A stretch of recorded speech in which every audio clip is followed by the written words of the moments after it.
राजनीति से अधिक अपनी निजी जिंदगी के लिए चर्चित रहने वाले लालू प्रसाद यादव के बड़े बेटे तेज प्रताप यादव एक बार फिर चर्चा में हैं। तेज प्रताप यादव की जान को खतरा है, ऐसा हम नहीं बल्कि खुद तेज प्रताप यादव कह रहे हैं। उन्होंने बिहार के गृह मंत्री सम्राट चौधरी को इस बाबत चिट्ठी भी लिखी है और सुरक्षा की मांग की है। इतना ही नहीं, उन्होंने पुलिस थाने में भी रिपोर्ट दर्ज की है। क्या है पूरा मामला, आपको बताते हैं। जनशक्ति जनता दल के सुप्रीमो तेज प्रताप यादव को धमकी दी गई और उनके खिलाफ आपत्तिजनक भाषा का इस्तेमाल किया गया, जिसके बाद उन्होंने सचिवालय थाने में शिकायत दर्ज कराई।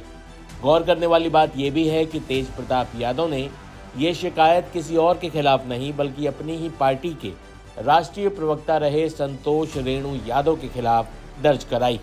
जानकारी के मुताबिक संतोष रेणु यादव मूल रूप से मसौढ़ी के बैरमचक के रहने वाले हैं। तेज प्रताप यादव ने पुलिस को दिए आवेदन में बताया कि जनशक्ति जनता दल के राष्ट्रीय प्रवक्ता संतोष रेणु यादव ने पार्टी से जुड़ने के बाद उनके 26M स्ट्रैंड रोड स्थित आवास से कार्य करते हुए हमेशा पार्टी के विपरीत कार्य किया, साथ ही काम करवाने के नाम पर लोगों से पैसा भी लिया।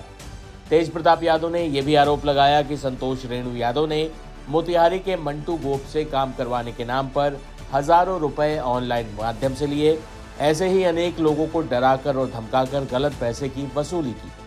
पार्टी की केंद्रीय अनुशासन समिति की तरफ से 14 दिसंबर को संतोष रेणु यादव को पार्टी से निष्कासित कर दिया गया था। इसके बाद उन्होंने सोशल मीडिया पर मेरे खिलाफ लगातार आपत्तिजनक भाषा का प्रयोग किया और जान से मारने की धमकी भी दी जा रही। ऐसा तेज प्रताप यादव ने अपनी लिखित शिकायत में कहा है। अब आपको कहानी का दूसरा पहलू भी दिखा देते हैं। ये संतोष रेणु यादव अभी तक तेज प्रताप यादव के बेहद खास हुआ करते थे। उन्होंने भी फेसबुक पर एक पोस्ट लिखकर बाकायदा खुद को तेज प्रताप यादव से बचाने की गुहार मुख्यमंत्री नीतीश से की। मैं बस इतना जानता हूं कि कार्यकर्ता सनोज यादव, रामराज यादव, अनिल सम्राट, केडी यादव, अविनाश यादव से लेकर राम कृपाल यादव, प्रोफेसर नवल किशोर यादव और राज बल्लभ यादव जैसे सब के सब यादव समाज के वरिष्ठ नेता गलत ही हैं, जिनको अपमानित करके या तो पार्टी से निकलने पर मजबूर कर दिए या राजशाही सोच के साथ उन्हें अपमानित करके पार्टी से निष्कासित कर दिया गया। फिर हम तो सवाल पूछेंगे ना कि यादव को आप हमेशा सिर्फ दर्री बिछाने के लायक क्यों समझते हैं। हम तो सवाल पूछेंगे ना कि वो दुलार चंद यादव जिन्होंने बगैर किसी पद पाए 35 साल तक आपकी पार्टी का झंडा ढोया, फिर उनकी हत्या के बाद उनके परिजनों से मिलने के बजाय एक भाई यूरोप घूमने तो दूसरे भाई 13 लाख की बाइक लेकर राइडर बनने क्यों गए। सिर्फ इसी सोच से ना कि लोग यादव हैं, ये आखिर आपको छोड़कर जाएगा कहाँ। और जब संतोष रेणु यादव इन तमाम जगहों पर जाकर पीड़ित परिवारों को हिम्मत देने गया तो आपने अपने ही सरकार में मेरे ऊपर मुकदमे दर्ज कराए। फिर हम सवाल तो पूछेंगे ना कि आप यादव को सिर्फ अपना वोट बैंक ही मानेंगे या उन्हें सम्मान भी देंगे। और वैसे भी आपसे अब हमारा समाज सम्मान की उम्मीद भी क्या करे। अरे युवराज साहब, सच्चाई तो ये है कि 2 से 4 आपके चापलूस लोगों को छोड़ दें तो यादवों के लिए जब आपके आवास का द्वार तक नहीं खुलता है तो आप यादवों के दर्द को क्या समझेंगे। अभी तो बहुत सवाल पूछेंगे और आपको उन सवालों का जवाब भी देना पड़ेगा, क्योंकि आपने बहुत यूज़ किया है मेरे जैसे समाज के भावुक लोगों का। क्योंकि मेरे लिए समाज से ऊपर राजनीति नहीं हो सकती। जब समाज ही नहीं रहेगा तो फिर राजनीति किसके लिए करेंगे। फिर जवाब तो देना पड़ेगा, क्योंकि समाज का अब और दुर्गति बर्दाश्त नहीं कर सकते। अभी इतने सवाल से ही मेरी छवि धूमिल करने के लिए FIR दर्ज करवा रहे हैं। मतलब वाई कैटेगरी की सुरक्षा आपके पास और उल्टा जान से मारने वाली धमकी देने का आरोप मेरे जैसे निहत्थे गरीब कार्यकर्ताओं पर। वाह युवराज साहब, बल्कि सच्चाई तो ये है कि आप दोनों भाइयों से अब मेरी ही जान को खतरा है।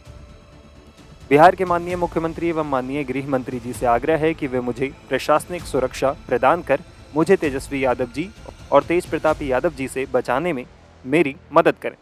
इसके लिए मैं सदा आपका आभारी रहूंगा। हालांकि क्रिसमस की शाम तेज प्रताप यादव बेफिक्र अंदाज में दिखे। उन्होंने पत्रकारों से क्या कहा और किस अंदाज में बात की, दोनों देखे जाने लायक। सर, आज क्रिसमस है और साथ साथ अटल बिहारी वाजपेयी की आज जयंती थी। जयंती पे उनको मैं श्रद्धांजलि अर्पित करता हूं। अटल बिहारी माननीय जो थे उनको हम उनको श्रद्धांजलि देते हैं और क्रिसमस की ढेरों सारी शुभकामनाएं देते हैं सभी लोगों को। नितिन नवीन राष्ट्रीय अध्यक्ष बनाए जाएंगे। सभी लोगों को शुभकामनाएं, सभी लोगों को शुभकामनाएं। सर, उन्नाव पीड़ित राहुल गांधी से मिलने के लिए पहुंचे थे, रेप पीड़ित, और बोल रहे थे कि सोनिया गांधी और राहुल गांधी के आंख में आंसू है, कांग्रेस के शासित राज्य में जाना चाहते हैं क्योंकि वो सुरक्षित महसूस नहीं कर रहे हैं। कौन? उन्नाव रेप पीड़ित के जो परिजन हैं, उनके परिवार की तरफ से ऐसा कहा गया। कौन जाना चाह रहा है? रेप पीड़ित परिवार के लोग। कहाँ जाना चाह रहे हैं? कांग्रेस शासित राज्य में जाना चाहती है, कहती है बीजेपी शासित राज्य में नहीं जाना चाहते। तो वो उन पे डिपेंड करता है। हम तो जोर जबरदस्ती किसी के साथ नहीं कर सकते हैं कि आप वहीं जाइए या जहाँ उनको इच्छा है वहाँ जाए। बिहार में लगातार सर हत्याएं हो रही हैं। कल बेगूसराय में, तो आज समस्तीपुर में बीजेपी और जदयू नेता को हत्या कर दिया गया। क्या कहें? देखिए, कभी कभी यह प्रशासन जो है, प्रशासन फेल है, शर्माया जाता है कभी कभी। हत्या बिहार ही नहीं, बिहार के बाहर भी हत्या हो रहा है, सब जगह हत्या हो रहा है। तो सरकार पूरे एक्शन में है और सरकार अपना काम कर रही है। सर, बांग्लादेश में हिंदू को पीट पीट कर हत्या करते हैं। हाँ? बांग्लादेश में हिंदू को पीट लगातार प्रताड़ित किया जा रहा है, हिंदुओं को टांग दिया गया, जिंदा जला दिया गया। तो सरकार देखेगी ना, हम तो उसमें क्या करेंगे हम। लेकिन जिस तरीके से पीटा मारा जा रहा है, ये सब चीज़ नहीं होना चाहिए।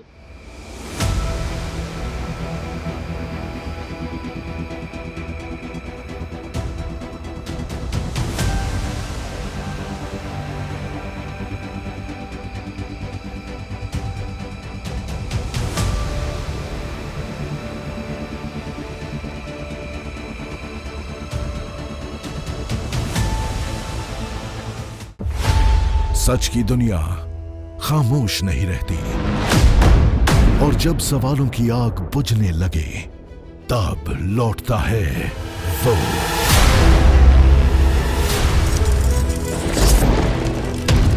और गूंजती है जनहित की आवाज। चक्रव्यूह आपके अपने सुमित अवस्थी के साथ बहुत जल्द टाइम्स नाउ नव भारत पर।